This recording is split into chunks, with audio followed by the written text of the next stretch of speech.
In today's video, I'm going to teach you how to convert XLS to XLSX. This is a straightforward process, but it's important to ensure your Excel files are compatible with newer software versions. If you've got some old Excel files lying around in the XLS format, it's time to upgrade them to XLSX. This not only ensures better compatibility, but also reduces file size, making your work more efficient. Let's begin with the best method using Microsoft Excel.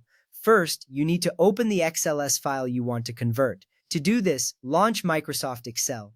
Once Excel is open, navigate to the file you want to convert and open it. It's as simple as that. Now that your file is open, we need to save it in the new format. This is where you'll perform the conversion. Click on File in the top left corner of your screen. Then, select Save As. You'll be prompted to choose a location to save your file. Think about where you want to store this new version, as it will make things easier when you need to find it later. Once you've chosen your location, look for the option labeled Save as Type. Click on it and a list of options will appear. Here, you need to select Excel Workbook with the file extension .xlsx.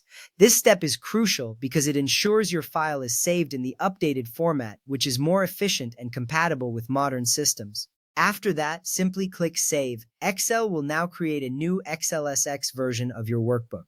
You should see a confirmation that your file has been saved. This little step of using Save As can save you a lot of time and trouble with compatibility issues in the future. If, however, you find that Excel opens your file in compatibility mode, don't worry. There's an alternative method you can use. First, open the XLS file just as before. When you notice it's in compatibility mode, go to File, then click on Info. Here you'll see an option labeled Convert. Click on it and Excel will automatically convert your workbook to the current XLSX format.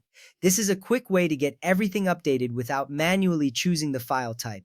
You might be wondering why compatibility mode even matters. Well, it's because when files are in compatibility mode, some features might not be available. Converting them ensures you can access all the latest Excel functionalities. Once you confirm the conversion, Excel will complete the process for you. Your file is now in the XLSX format, ready to use with all the modern features that Excel offers. You can rest easy knowing your file is up to date and compatible with newer versions of Excel. And there you have it. Whether you choose the standard method with Save As or the alternative with the Convert button, you can easily update your files. These steps ensure your data remains accessible and efficient, and you can take full advantage of Excel's capabilities. Thanks for watching, and happy converting!